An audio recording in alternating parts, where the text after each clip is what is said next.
जोहार, नमस्कार। देख रहे हैं आप द भारत मित्र। आपके साथ मैं आरती सिंह, मेरे साथ हैं सहयोगी अभिषेक भारती और चित्रंजन। देखिए, कुर्मी समुदाय जो है पिछले अगर आप 2 महीने पहले की बात आप याद करेंगे तो आपको याद होगा कि रेल टेका आंदोलन सितंबर में हुआ और उसके बाद फिर धीरे-धीरे अलग-अलग जगहों पर आंदोलन चलता रहा कुर्मी समुदाय का। ये आंदोलन इसलिए है ताकि वो एसटी सूची में शामिल हो जाए। वो खुद को एसटी सूची में शामिल करने की मांग कर रहे हैं और दिल्ली तक की बात कही गई कि दिल्ली में भी आंदोलन होगा इसे लेकर। लेकिन अब एक प्रेस कॉन्फ्रेंस की गई है कुर्मी समुदाय की ओर से। शीतल ओहदार प्रेस कॉन्फ्रेंस कर रहे थे। उन्होंने ये कहा है कि भाई ये आंदोलन हमारा तब तक जारी रहेगा जब तक कि कुर्मियों को एसटी की सूची में शामिल नहीं किया जाता। और इसी को लेकर 22 फरवरी को रांची में एक बड़ा जन सैलाब उमड़ेगा। कुर्मियों का सम्मेलन होने वाला है।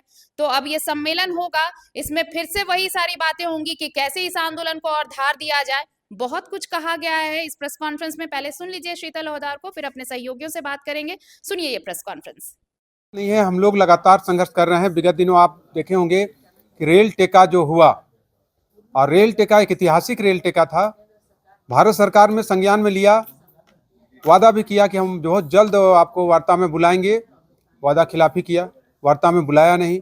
उन्होंने उनका जो केंद्रीय गृह सचिव हो, उनके आदेश पे रेल टेका हम लोगों ने वहाँ से ट्रैक छोड़े थे कि उन्होंने आश्वासन दिया था कि बहुत जल्द आपको वार्ता में बुला के आपका मांग को पूरा किया जाएगा। तब हम लोग रेल पटरी से वहाँ से हटे थे। लेकिन बार बार भारत सरकार की ओर से वादा खिलाफी होता है, एक आश्वासन ही मिलता है। विधानसभा चुनाव से पहले भी भारत सरकार ने आश्वासन दिया था कि बहुत जल्द कुर्मी जनजाति को एसटी का सूची में सूचीबद्ध करेंगे और कुड़माली भाषा को संविधान की 8वीं अनुसूची में शामिल करेंगे। उसके बाद वोट का राजनीतिक में केवल वोट लेकर कुर्मियों से, और उसके बाद फिर से भूल गई और रेल टेका हुआ। रेल टेका में भी धोखा हुआ।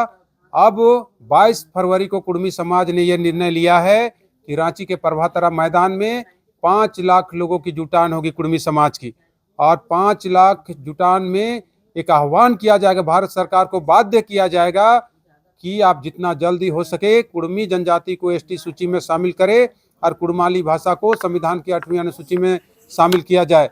अगर भारत सरकार नहीं मानती है रैली के बावजूद, तो उसी रैली से आर्थिक नाकेबंदी का घोषणा होगा और भारत सरकार को बाध्य करेंगे। एक भी खनिज संपदा हम लोग झारखंड से बाहर जाने नहीं देंगे। आप देखते होंगे जितने भी कोयला है, जितना भी खनिज संपदा है, सब कुर्मियों का जमीन पर है। हम लोग एक भी खनिज संपदा झारखंड से बाहर जाने नहीं देंगे और भारत सरकार को बाध्य करेंगे कि कुर्मियों का जो अपना संवैधानिक अधिकार है, संवैधानिक अधिकार दिया जाए। अन्यथा आर पार के लिए आप कुर्मी जनजाति तैयार है। आप पीछे हम लोग हटने वाले नहीं हैं। महिला से लेके नौजवान पुरुष सभी लोग इस बार की रैली में भारी से भारी संख्या में आपको देखने को मिलेगा। गांव-गांव में तैयारी चल रहा है, बैठक हो रहा है। यहाँ तक कि गांव घर घर से लोग सहयोग राशि उठा रहे हैं और बस बुक कर रहे हैं और रांची पहुंचेंगे। 5 लाख का टारगेट है ताकि भारत सरकार को हम लोग ताकत दिखा सके। और इस रैली में ये बहुत सारे लोग आरोप लगाते हैं कि नहीं किसी पार्टी के द्वारा ये संचालित किया हो रहा है या बहुत तरह की बात आती है। मैं स्पष्ट करना चाहूँगा, ये समाज के द्वारा 18 संगठन जो समाज के हैं, उस सभी संगठनों के द्वारा समन्वय समिति बना है और उसके द्वारा ये रैली बुलाया गया है। और इस रैली में हमारे समाज के जितने एमपी, एमएलए, मंत्री या पूर्व एमएलए, एमपी हैं, जितने लोग हैं, सभी मंच पर रहेंगे और सबका सहयोग से 5 लाख कुर्मी समाज एक जुटान, बड़ा जुटान होगा और भारत सरकार को हम लोग एकजुट सभी लोग होके और ताकत दिखाएंगे। तो सुन लिया आपने भारती। कुर्मी आंदोलन सितंबर से जो चालू हुआ रेल टेका आंदोलन के साथ है। रेल टेका आंदोलन के बाद कुछ चीजें ऐसा लगा कि सेल्फ गोल कर गए जेएलकेएम की तरफ से। लेकिन कुछ लोगों के लिए ये चेहरा चमकाने का बहुत बड़ा मौका था। अब तक अगर 3 महीने का देखें तो इस आंदोलन से ज्यादा कुछ हासिल हो नहीं पाया है कुर्मी समुदाय को खास करके। लेकिन आज की प्रेस कॉन्फ्रेंस में ऐसा लग रहा है कि फिर से एक बार सब कुछ एनर्जेटिक दिखा कि एक पूरी एनर्जी लगाकर एक बार फिर से एक बड़े आंदोलन की तैयारी 22 फरवरी को, और सब जुटेंगे यहाँ पर, एक विशाल जनसभा होगी कुर्मियों की और फिर से आंदोलन बड़ा किया जाएगा।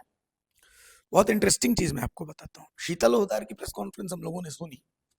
रेल टेका को लेकर के शीतल होदार कह रहे हैं कि भाई केंद्र सरकार के खिलाफ ये प्रभात तारा की रैली होगी 22 फरवरी 2026 को। पूरे राज्य के कुर्मी जो है वो प्रभात तारा मैदान में जमा हो। लेकिन शीतल होदार जो रेल टेका हुआ था, उस रेल टेका के दिन क्या आपको दिखे थे? नहीं दिखे, नदारद थे। नहीं थे। शीतल होदार कहीं नहीं थे। अब उनका कहना है कि भाई उस दिन जो आश्वासन मिला था केंद्र सरकार की तरफ से वो धोखा मिला। गृह मंत्रालय ने कहा था कि हम वार्ता के लिए बुलाएंगे, हाँ, लेकिन ऐसा कुछ नहीं हुआ। और अब जो हम लोग 22 फरवरी 2026 को प्रभात तारा मैदान में हम लोग रैली करेंगे और उस रैली में तमाम राजनीतिक दलों के लोग मौजूद रहेंगे। तो तमाम राजनीतिक दलों के लोग मतलब जेएमएम के भी लोग रहेंगे, उसमें कांग्रेस के भी लोग रहेंगे, बीजेपी के भी रहेंगे, जेएलकेएम और आजसू के रहेंगे। अब समझिए, केंद्र सरकार के खिलाफ ये आवाज बुलंद करेंगे। तो आपको लगता है कि जमशेदपुर के सांसद विद्युत वरण महतो वहां मौजूद रहेंगे, या गिरिडीह सांसद चंद्र प्रकाश चौधरी वहां मौजूद रहेंगे? नहीं रहेंगे। केंद्र सरकार, क्योंकि इनकी प्रेस कॉन्फ्रेंस में साफ इन्होंने कहा कि और सच बात यही है कि जो कुर्मी को एसटी का दर्जा मिलना है तो वो दर्जा केंद्र सरकार ही देगा, राज्य सरकार को देना नहीं है। राज्य सरकार इसको लेकर के अपना जो मंतव्य है वो भेजेगा। लेकिन जो कुर्मी रेल टेका था, उस रेल टेका में मथुरा महतो दिखे थे क्या? अमित महतो दिखे थे क्या? समर्थन विरोध कुछ दिखा था क्या? नहीं दिखा था। लेकिन वो रेल टेका जो था वो किसी के विरोध में नहीं था, वो अपनी मांग के समर्थन। लेकिन ये जो है शीतल होदार ने क्लियर कर दिया कि हम केंद्र सरकार के खिलाफ करें, क्योंकि उन्होंने वादा खिलाफी की है। तो अब केंद्र सरकार के खिलाफ जब करेंगे तो केंद्र में बीजेपी की सरकार है, क्या उस बीजेपी के सांसद इसमें हिस्सा लेंगे? पहली चीज ये देखना है। दूसरी चीज ये देखना है क्या आजसू के चंद्र प्रकाश चौधरी इसमें हिस्सा लेंगे? तीसरी चीज ये देखनी कि पिछली बार रेल टेका से दूरी रखने वाले अमित महतो, चंद्रदेव महतो, मथुरा महतो, ये जितने जो विधायक हैं, क्या इस बार केंद्र सरकार के खिलाफ आवाज जब बुलंद होगी तो इसमें वो आते हैं कि नहीं आते हैं? क्या फिर इसमें भी वो दूर रहेंगे? सुदेश महतो जो पिछली बार रेल रुकने पहुंचे थे, क्या प्रभात तारा मैदान के इस रैली में वो आते हैं कि नहीं आते हैं? क्योंकि एक बात तय है, जयराम महतो तो रहेंगे, ये मैं आपको लिख के दे दे रहा हूँ कि जयराम महतो तो रहेंगे, ठीक है। तो पिछली बार जो चक्रव्यूह जयराम महतो के लिए रचा गया था, इस बार वो चक्रव्यूह सुदेश महतो और चंद्र प्रकाश चौधरी के लिए रच दिया गया। देखना है कि वहां पर चंद्र प्रकाश चौधरी, सुदेश महतो, अमित महतो। देखिए एक चीज तो क्लियर है, बॉल कोई डाले विकेट अभी जेएमएम का महतो विधायकों का गिर रहा है। हेमंत सोरेन को पता है कि साहेबगंज का, बरहेट का, बोरियो का, जामा का, दुमका का, ये सब वोट उनकी तरफ आना है, संताली वोट, ठीक है। तो इसीलिए उधर बहुत दिमाग नहीं लगा रहे। अब कुर्मी वोट का मथुरा महतो, अमित महतो के लिए है कि भाई तुम लोग अपना अपना किस हिसाब से देख लो, ठीक है। तो रेल टेका को लेकर के मुखर होकर के उन्होंने समर्थन नहीं किया था। अब देखना है कि इसको लेकर के केंद्र सरकार के खिलाफ साफ उन्होंने अपने प्रेस कॉन्फ्रेंस में शीतल होदार ने किया है। तो क्या ये लोग आते हैं कि नहीं आते हैं समर्थन में, और इस चक्रव्यूह को आपके बार सुदेश महतो की सब तोड़ेंगे, ये देखना। बिल्कुल।